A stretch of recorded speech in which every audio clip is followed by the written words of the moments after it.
বেণীমাধব, বেণীমাধব, তোমার বাড়ি যাব। বেণীমাধব, তুমি কি আর আমার কথা ভাবো? বেণীমাধব, মোহন বাঁশি তমাল তরুমূলে বাজিয়েছিলে, আমি তখন মালতী স্কুলে।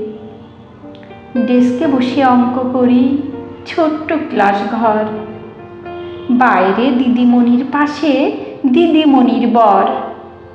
আমি তখন নবম শ্রেণী, আমি তখন শাড়ি। আলাপ হলো বেণীমাধব সুলেখাদের বাড়ি।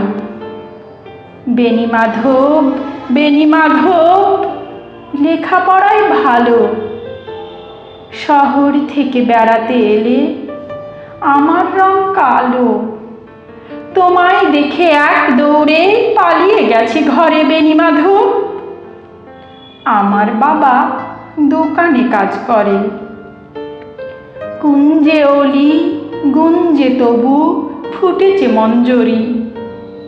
সন্ধেবেলা পড়তে বসে অঙ্কে ভুল করি।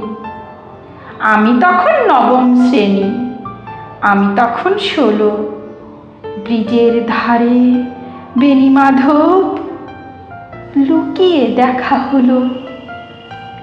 বেণীমাধব, বেণীমাধব, এতদিনের পরে সত্যি বলো, সেসব কথা এখনো মনে পড়ে? সেসব কথা বলেছ তুমি তোমার প্রেমিকাকে? আমি কেবল একটি দিন তোমার পাশে তাকে দেখেছিলাম আলোর নিচে, অপূর্ব সে আলো স্বীকার করি। দুজনকে মানিয়েছিল ভালো। জুড়িয়ে দিল চোখ আমার, পুড়িয়ে দিল চোখ।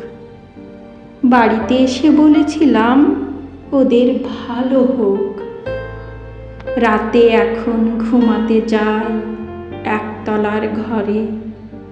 মেঝের উপর বিছানা পাতা, জ্যোৎস্না এসে পড়ে। আমার পরে জীবন ছিল চোরাপথের বাঁকে মিলিয়ে গেছে। জানি না আজ কার সঙ্গে থাকে। আজ জুটেছে, কাল কি হবে? কালের ঘরে শনি। আমি এখন এ পাড়ার সেলাই দিদিমণি। তবু আগুন বেণীমাধব, আগুন জ্বলে কই? কেমন হবে আমিও যদি নষ্ট মেয়ে হই? কেমন হবে আমিও যদি নষ্ট মেয়ে হই?